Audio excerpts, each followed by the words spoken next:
Hi, America from my phone and welcome to another video. Tonight, Avril Lavigne has just dropped her new pop punk album, Love Sux. And I am so excited to get into another Avril Lavigne project. It feels like it's been forever since she dropped Head Above Water, which is an album that I really enjoyed. I know the populace is a little more divided because it wasn't as much, her roots and what people fell in love with her. But I thought it was such an amazing album, and I really loved the songwriting on it. I really loved all the different styles that she played with, and it was lovely. But I am ready for her to take back her crown as the pop punk princess, because she really deserves it, and I think now people are appreciating pop punk in ways they haven't in a while. While some skeptics may think this is just riding the waves of pop punk, Avril's been doing this since a lot of our favorite pop punk musicians today have been. So I'm expecting something like pop punk perfection, maybe a timeless album that will be playing throughout the year and even beyond that. I'm hoping for some really good jams. Also, lighting's different because it's release time, and I realized that at night the lighting in here gets really wonky, so I actually borrowed that's like a special camera light for that purpose, but then it kind of got really yellow with my light from my room. So we're gonna be spotlighted today, and I feel like it's a nighttime vibe to do some pop punk anyway, right? But anyway, let's just get into it. Track number 1, Cannonball. Ooh, static. Like a ticking time bomb about to explode, and here she is, exploding. I don't give a about you. Delete every memory from inside of my head. I come on strong. Give me all that you got. Oh yeah, electric guitars just get in there. It makes you feel a little sick to see my face. Let's go. Are you ready? I'll come in hot like a cannonball. This does feel like it's from the 2000s. Cannonball. Ooh, synced. So that was Cannonball, and what a way to start this album. God, it's brutal out here. Yeah, this song was wonderful. So throwbacky, so nostalgic. Made it feel like it was actually just from the 2000s. Like the production was made for today. But it did feel like we just reissued a song from the 2000s. It really has all the trademark characteristics of pop punk back in that time, and just really making you feel it. I felt like I just went back 15 years. Lyrically, the song is generally, I think, introducing the album. I think it's a little bit of heartbreak of oh, when you see my face, I hope you feel a little bit sick. But I also come in like a cannonball. It's weird, I actually randomly watched JoJo Siwa's Boomerang today, and just thought, I'm gonna come back like a boomerang. Just sounded a lot like the come in hot like a cannonball. I don't know. Somehow those things clicked with me, which I don't think they're connected at all, but I felt like I should share because it was something that just stuck in my mind. But yeah, I think I'm going to want to play the song a bunch of times. I already just want to play it again. It's already stuck in my head. I really like how she starts with the I'm about to explode, and it really reminds me of Pluto from Bjork, on Homogenic. I know I'm giving JoJo Siwa and Bjork references, which are very different sides of the music world, that neither of which are in the Avril Lavigne side, I think. But still, yeah. She has a lot of cool influences here, and it makes me excited to see how she continues this album. She's not trying to give you bubblegum pop punk, if that makes sense. She's not just trying to make a song just to make a song. I felt Bite Me, when I heard it, kind of felt a little more like that. Rather, Cannonball feels like it has a nostalgic quality, but it also gives, some clever choices. She still is experimenting within the genre that she really helped pioneer and popularize. Track number 2 is Boy Is a Lie, featuring Machine Gun Kelly, who I guess is the current prince of pop punk, per se. We'll see how they royally collaborate. Hey, Tell me what I want to hear. You got a sharp tongue like a laser blade. Ooh, muffling those vocals. Love that. Okay, Machine Gun Kelly coming in. Never tell the truth. Girls crying, so will you.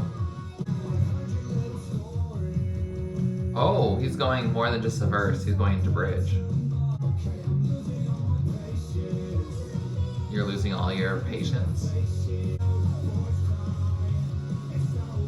Oh, they've flipped the genders here. Boys lie, girls lie too, so they're making it a kind of universal thing. So that was Boys Lie. That was an interesting song. I think they sound good together, Avril and Machine Gun Kelly. I didn't know whether they would.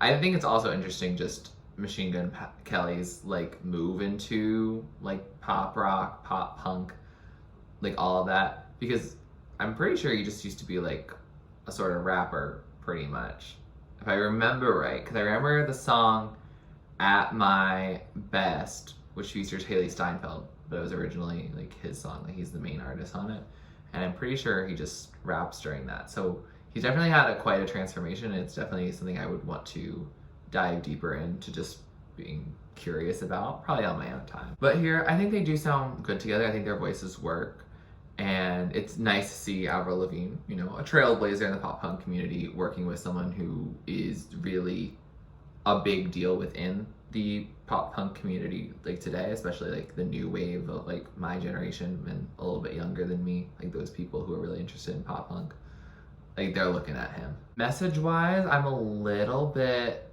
more confused about it than Cannonball. I think Cannonball was just like, I come in and hot like Cannonball, I'm just vibing, I'm just gonna do my thing, you know, be myself. And Boys Lie is about deceit and lying and a lack of trust, but it seems like over time Machine Gun Kelly kind of takes over the voice in the song and making it not just about boys lying but girls lying too, kind of a way of like, oh, everyone's lying. I don't know, that felt, just in terms of the sentiment, a little outdated in my head, because I'm just, that binary of it all, not really my thing. And also just, I don't know, I just wasn't connecting with it. I understand, you know, you don't want your partner or your lover or your, you know, encounter to lie to you. Like, don't lie. Don't be deceitful. You know, say what you mean, communicate. It's definitely something that I care about personally as a human.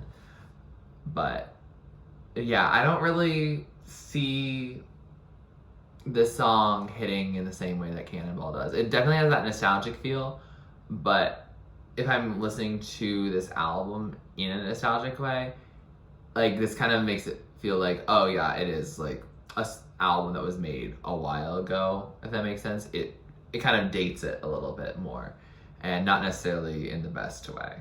I mean, I guess it is good that they're saying that, you know, girls and boys can cry, especially like boys, because like we're not told to share our emotions. So I guess it is like more current in that way, but I don't know.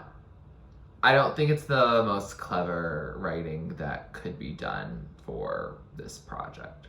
Track number 3 is Bite Me, a song I've heard like on my own before, and a song I liked. I didn't love, but I liked. But let's hear it in the context of the album. Never you gonna wish I was your wifey. Now it's over. No chance you don't get it twice. You can bite me.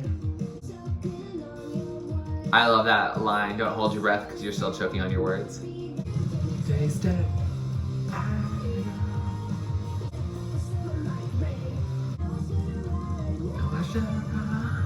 And we'll be together never, so baby, you can bite me. So that was Bite Me. I did forget how much of a bop that was. And I think maybe I was listening on my like trashier headphones than my like good headphones that I have. Because on the speaker it really hit. I don't know, it just really hit. I don't know. I got into it. It was a good time.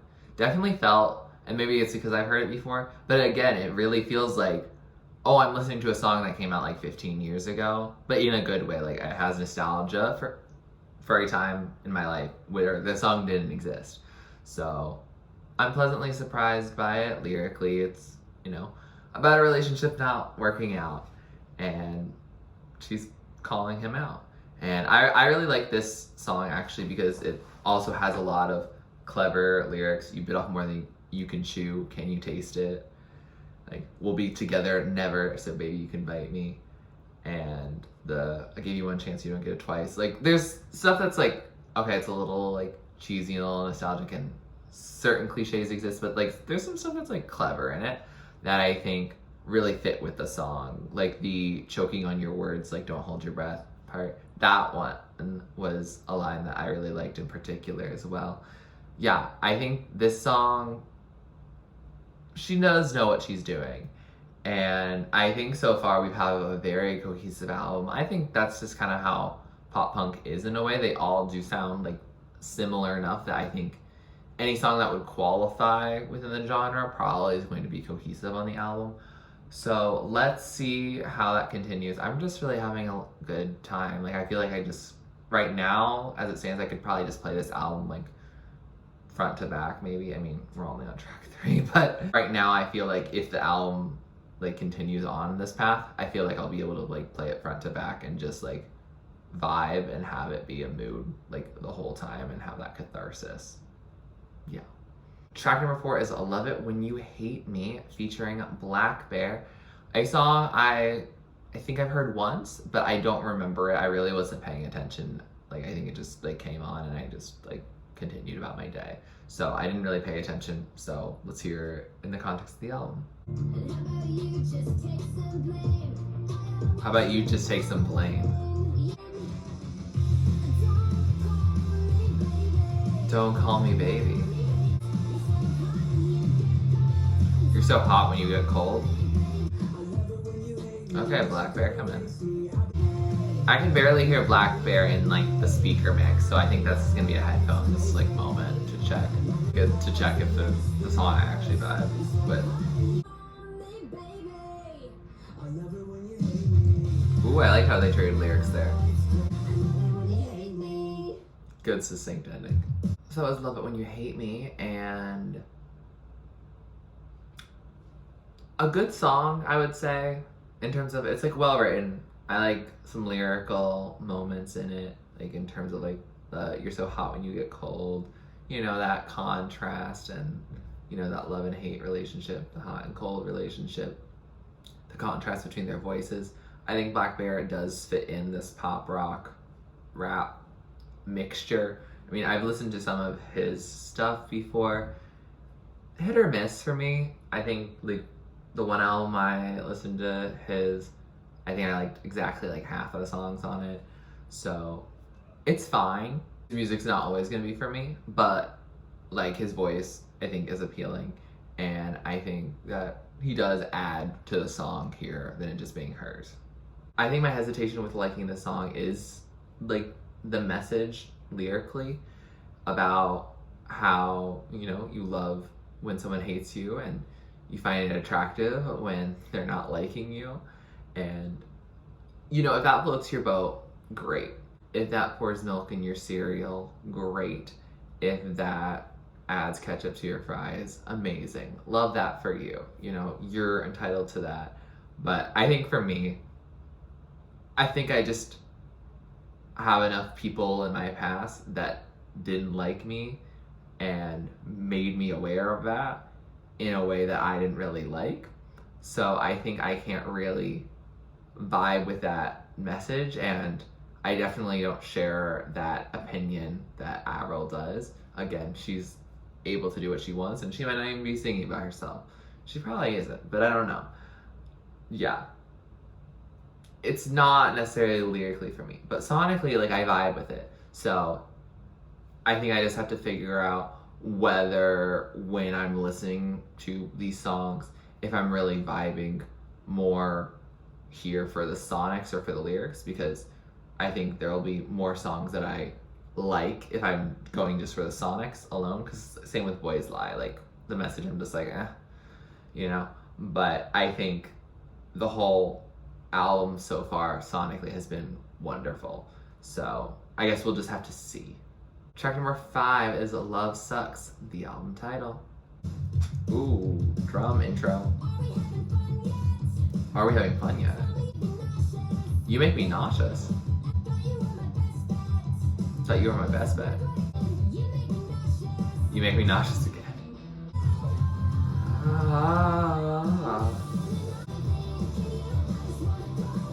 I think you're just gonna throw up. Ooh, lying in my bed thinking love sucks. Call it bad luck. Why does love suck? Toxic. You're overrated. Ooh, was that an owl? Thinking love sucks.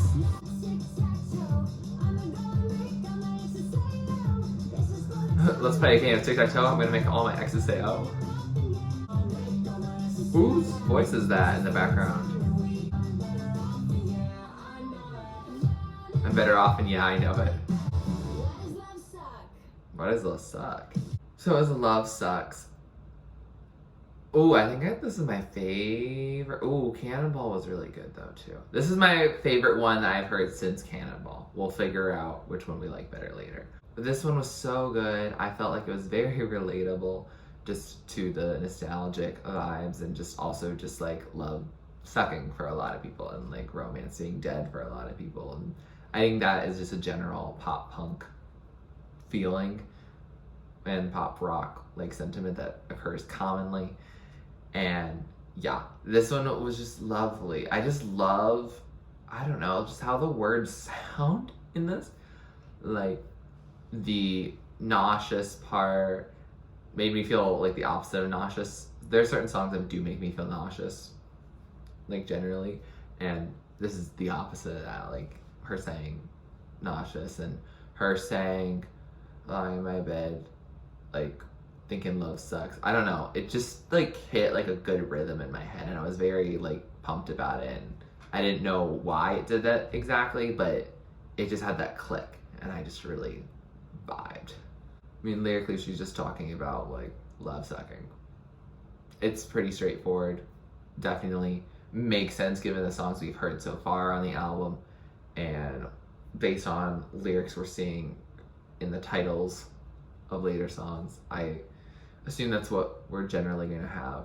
I feel like you should have released this Avril a few weeks ago so that people could really do an anti-Valentine's Day like album release, like listen time. Just with Valentine's Day shoving romance down people's throat, I think this would have been a great marketing campaign to do like February 11th, but we'll take it when we get it, and I'm still vibing with it now. And I'm in a relationship, so I don't know why I vibe with it, but for all the singles out there, you can really vibe with this, right? Track number 6 is Kiss Me Like the World is Ending. We really don't slow down, do we? So sweet and mysterious. Oh, I like how she slowed it down for this part. One last perfect memory. Let's meet up after we die. Fall asleep right next to you. Aww. I feel like I'm floating right now. Will you meet me up in heaven? Me, just like the world is ending. Last perfect memory. Hey, like the world is ending. Perfect. So that was Kiss Me Like the World is Ending. This is a romantic song, okay. I don't mean to minimize, but if at this point currently, if someone played like an instrumental part from any of the songs from before, maybe excluding Bite Me just because I've heard the song before today, but if someone had stripped it of its vocals, I might have more trouble figuring out which one is which. It is very cohesive to that point where they do sound like they could be interchangeable. I don't want to say it like that because there are some great songs on here that like I do plan on listening to more, and I don't think I have the same opinion about every song, but definitely sonically it's very cohesive, very pop rock, very pop punk. That is kind of how the genre is, that it is very similar within it, and then it really is, I think, especially the vocals and the lyrics that really differentiate. But this one was a happy song. It is more romantic, and it is Kiss Me Like the World Is Ending, so you want that like very passionate moment. You want this perfect memory. She mentions like truth or dare. She also says like hell yeah.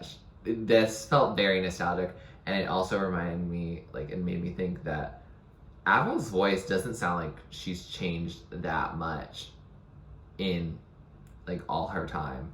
Like, if you had told me that the song like vocally was recorded back in like the late 2000s, I might believe you, honestly.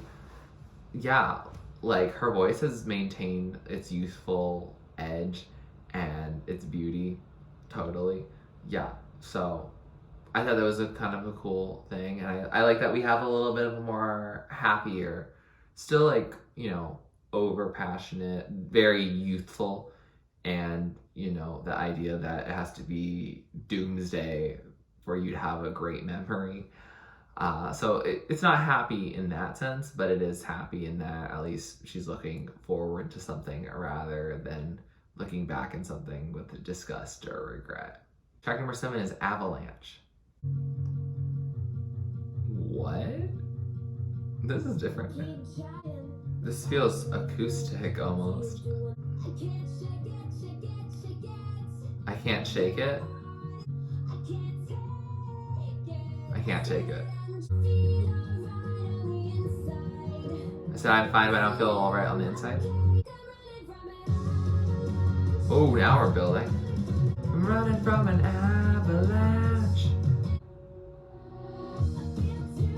Okay, now we have picked it up. Quick to change the subject. I wish my life would have come with instructions. I feel like it's great that we've gotten this build and this increase in production here. Ooh, this instrumental is sick. Suffocating, I love how she said that. Tired of looking over my shoulder. Huh. So that was Avalanche. And I love sonically how that built over time. It started off like, are we doing a ballad? Are we doing a stripped number? And no, it went full back into pop punk, but we had this like moment of just like existing in that and like allowing it, the message in the song, to have a satisfying ending. Almost like in an avalanche, how, you know, it doesn't feel like there's gonna be that much, and then it all like piles in, and I felt like it really like built up and really snowballed over time. Lyrically, the song's about not being okay and not feeling alright on the inside, which I think is a common theme in pop punk, and I think is also a theme that like Avril's explored before. I think Head Above Water does that, but you know, for obvious different reasons. And yeah, I like her exploring that message. I think it's more universal than a relationship. I mean, a relationship is pretty universal, but especially for, you know, people who aren't in relationships, either voluntarily or involuntarily, it might be a little less relevant. But I think everyone's felt not okay before. And if you felt okay your entire life, good for you. I'm happy for you. I'm a little surprised, a little confused, but good for you. My only like critique of the song is that it feels like I'm running from an avalanche feels a little forced, in my opinion. Like, her main chorus, it doesn't have a ton of like words that are like big words, and there's not a lot of images in it, like feel all right on the inside and I'm not okay and that kind of stuff. Those are very, you know, word driven rather than like image driven in those words. And she says, "It feels like I'm running from an avalanche." And then she repeats that a couple times. I don't know, it just feels forced. I'm not expecting her to say avalanche when she does, and it confuses me each time. And then she doesn't really complete that metaphor. She says, "It feels like I'm running from an avalanche. I'm not okay." I mean, I guess if you're running from an avalanche, you're not okay. But it didn't feel like the fullest moment that it really like could have been on the song. I feel like to some degree, it was almost like if someone had told her, "Hey, I need you to have this word avalanche in your album or in the song somewhere." And she's like, "Okay, I guess I can put it in the post-chorus," after she's like written the whole thing. That's like how it kind of feels a little bit to me. But that doesn't mean I dislike the song. It was just like, it was like one of those moments rather than an aspect of the song that would make me dislike it. I still do enjoy the song, especially sonically.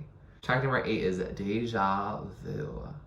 Do you get deja vu when she's with you? Ooh, we're starting quiet. Spoke too soon. It's the same thing over and over again. Deja vu. Ooh, I like this beat. You can't buy me with something shiny. Okay, you've cursed enough times for this to be marked as explicit, but it's not. Oh, pills and alcohol. This is a song about addiction. Expecting you to change. So I think it's not about herself. It's about like this other person. The number inside your bank account is the way inside my heart? No, it's not. I'll take a picture of us and then cut you out. Iconic. Stuck in the memory. Right time, wrong situation. That reminds me of Roll With Me. Oh, strip it back, strip it back. Deja vu. So that was Deja Vu, and it gives me a little deja vu sonically. It does sound a lot like a lot of songs of the album, but I don't mind that. I think, I don't know, it's a formula. Pop punk is like the sonics of it. There's a formula to it, and I think it just works each time. It just kind of does, and we like it. We love it. We enjoy it. The song is about, expecting this person to change, but it's the same thing over and over again. There's pills and alcohol involved, so some addiction, probably of some sort, or substance use, if not abuse. And also thinking that his bank account is enough to like get her to be impressed or enjoy his presence, and that's just not how it is. And so she's kind of sick of the games, and I think she's talked about like being sick of the games before, but I guess we're getting a little deja vu on that as well. I think, yeah, this album really like is cohesive. Like if you were going through like a breakup like with like a toxic ex, I feel like this album, like you can just play it front to back. Maybe skip the "Kiss Me Like the World Is Ending" part, but everything else it's just like, yeah, just rock and roll. Track number 9 is F You. I know you won't hear me. I don't feel nothing lately.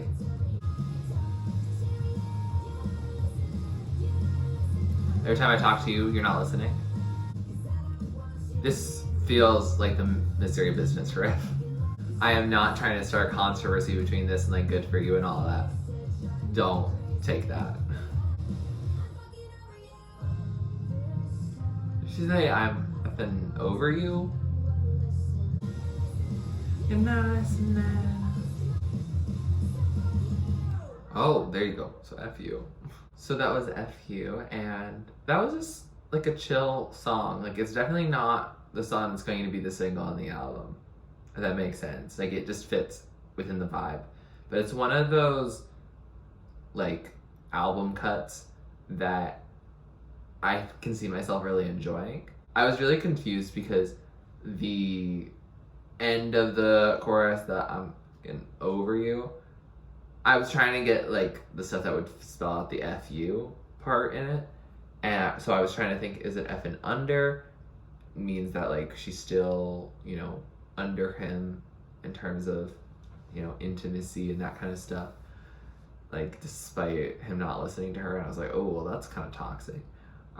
But it seems like she actually is, you know, ending this relationship. She's like, you're not listening. I'm wasting my breath on you. So we're gonna move on, and says so F you at the end. So that made a little more sense, and I think that allowed me to fully enjoy it. I don't think I was like also vibing as much because it got randomly like very warm in here, and I'm really hoping it goes away. Like it really is like 30 degrees outside like right now, but somehow like I'm still too warm even when I'm like opening the window. I don't think I'm causing the sensor to go off because I'm making sure that's not happening. So I'm just really confused about why I can't just get a good temperature in my room. It's a real tragedy. That's irrelevant. This song is enjoyable and I like it. I think I just need to hear it again when it's not super late and it's not super warm. Yeah, I think this could like rise to like the top otherwise. Track number 10 is All I Wanted featuring Mark Hoppus. What is this introduction? Oh, fast. Oh my god, who is Mark Hoppus the singer for? All I Wanted Was You? Take You Away From Here? The town I always hated. Oh my god, they are bringing back some good pop punk cliches. Oh my god, this is like such fast drumming. Whoever is drumming here, go off. I'll take you away from here. Oh god, real soft all of a sudden. You used to call me useless. Oh my gosh. Oh, that's all I wanted was you. So this is past tense. From the city that that never loved you.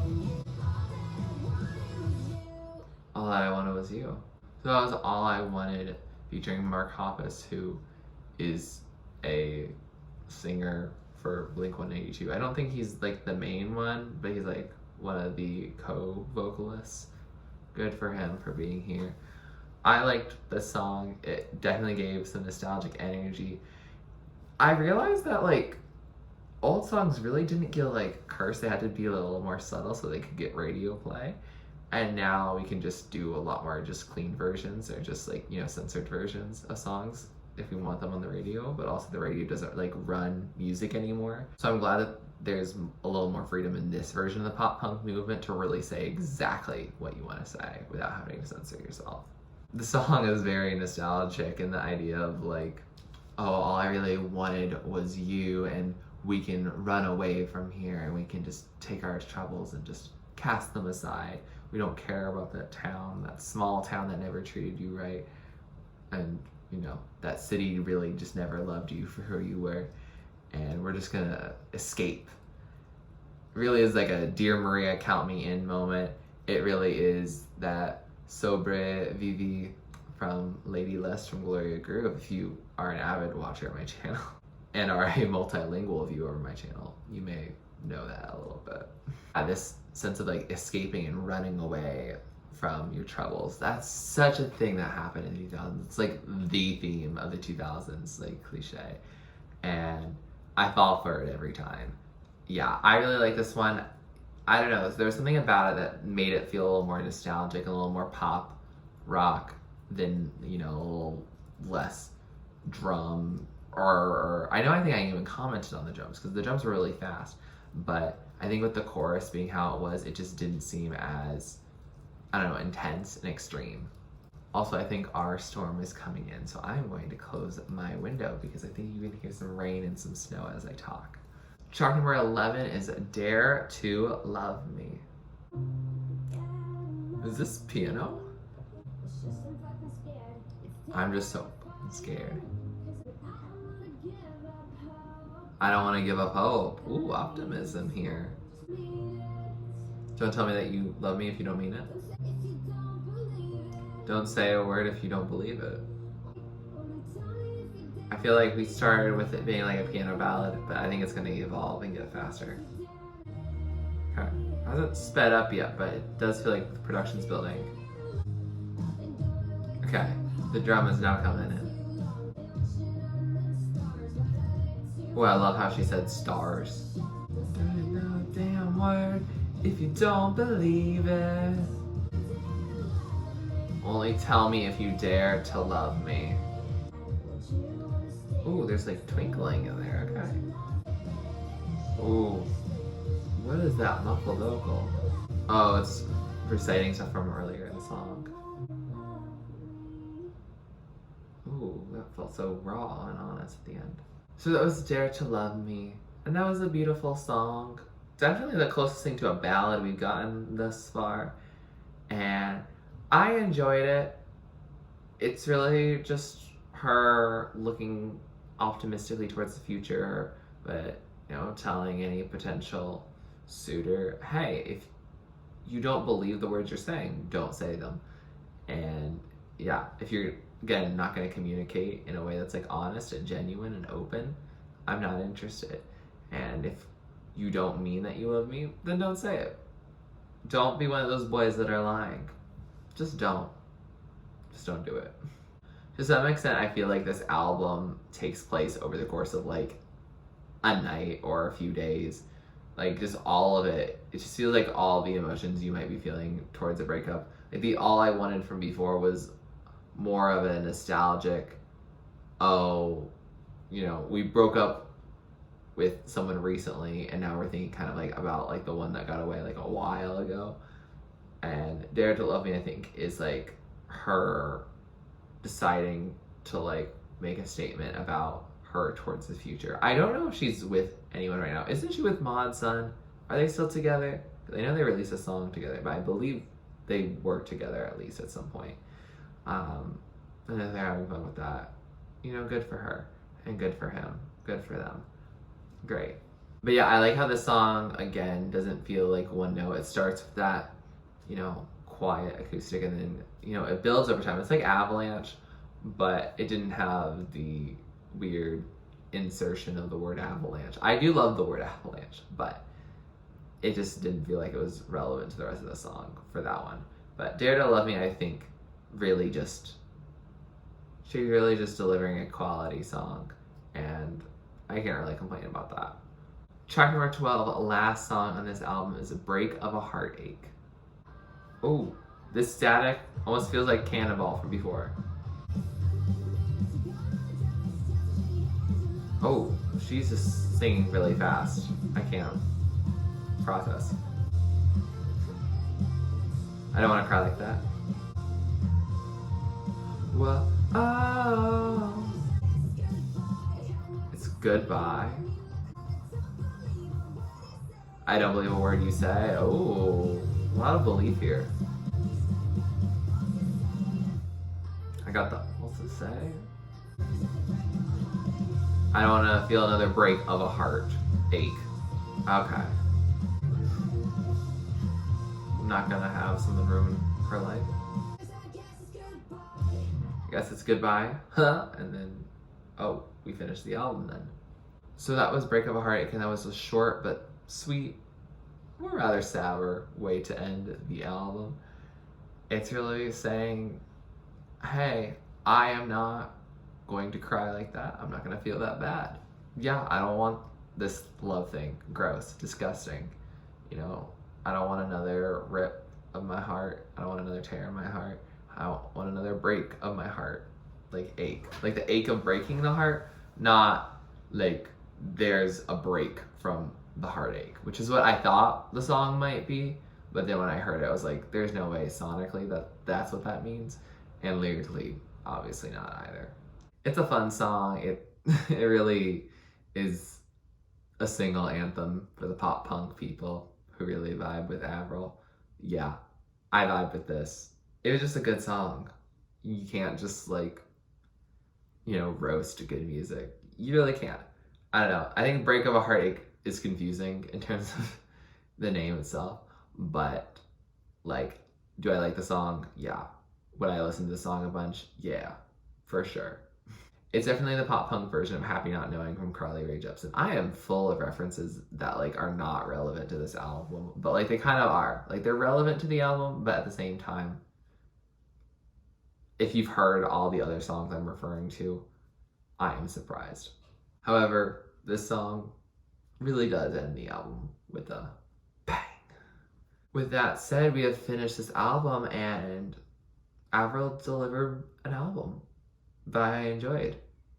Yeah, I think that's the best way to describe it. I enjoy this album, pretty much all of it. Maybe there's, some things I would tweak or change, but I don't think there's any song, actually, when I think about it, like, I don't think there really is any song that, like, I'm going to really, like, absolutely hate. There might be some that I don't turn on independently from the album, but I don't think there's going to be any. I might eat my words later and you'll see. But for now, I do like each song in the album, at least to some extent. Does she change the genre? No. I feel like this is more of a tribute to the time of the 2000s when we're all having our emo era and we're just like vibing in the pop punk, pop rock vibes. I think it really just is like well produced, like 2022 ready, but still very, I don't want to say derivative, but definitely heavily inspired by that time period. And since she is from that time period and she really pioneered and trailblazed that music, I think she has the right to make an album that sounds like it could have been made a while ago too, but like with just better instrumentation and like better production and like mixing. I do think most of the songs do sound generally similar to each other, and I don't know if that's a good thing or a bad thing. I think it means that if you like one song on the album, then you're gonna like all the songs on the album, but it means that when you've heard like 3 of them, you don't necessarily need to hear the rest of the project necessarily. I think aside from Cannonball and Break Up a Heartache and Avalanche and Dare to Love Me. Okay, so I guess that is a third of the album I've already like canceled out. But like the rest of it, I just feel like there's a lot of similarities within it.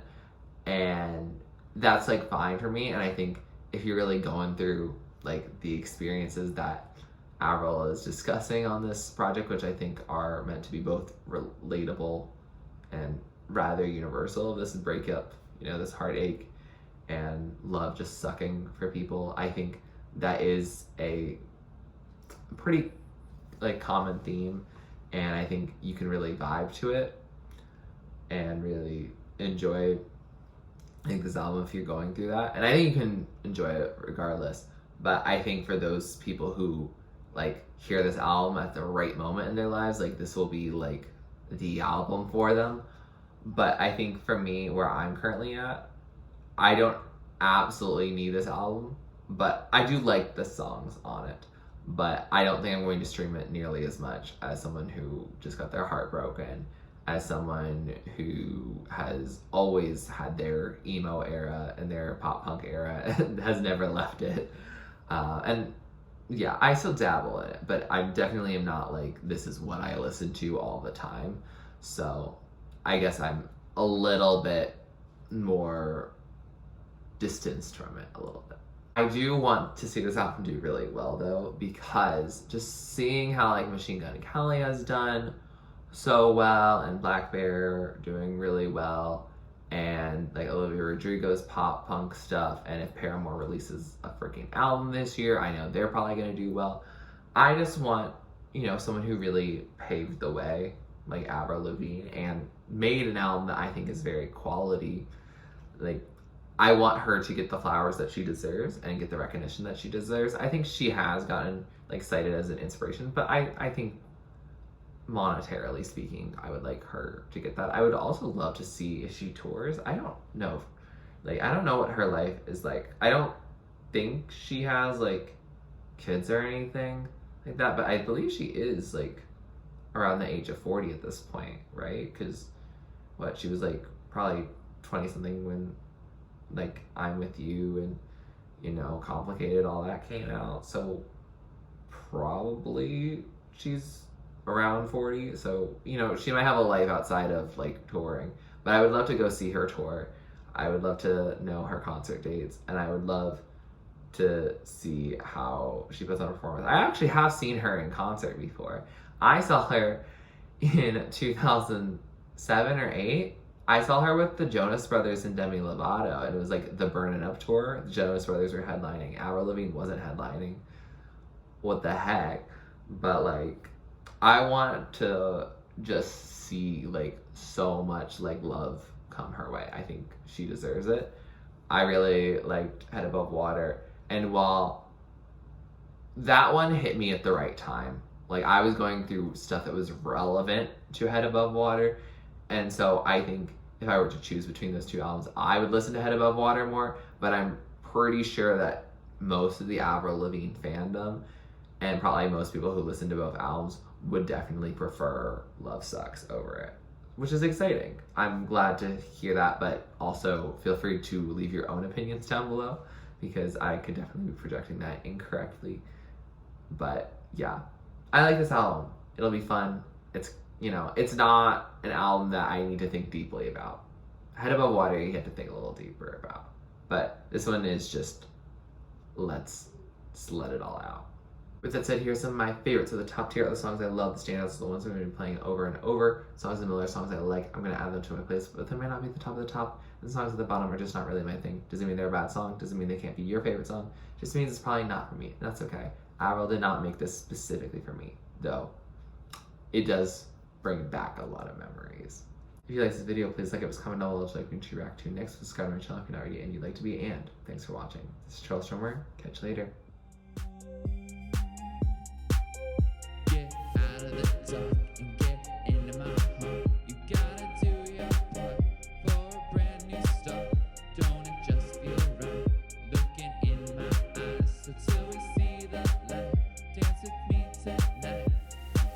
It's pretty obvious.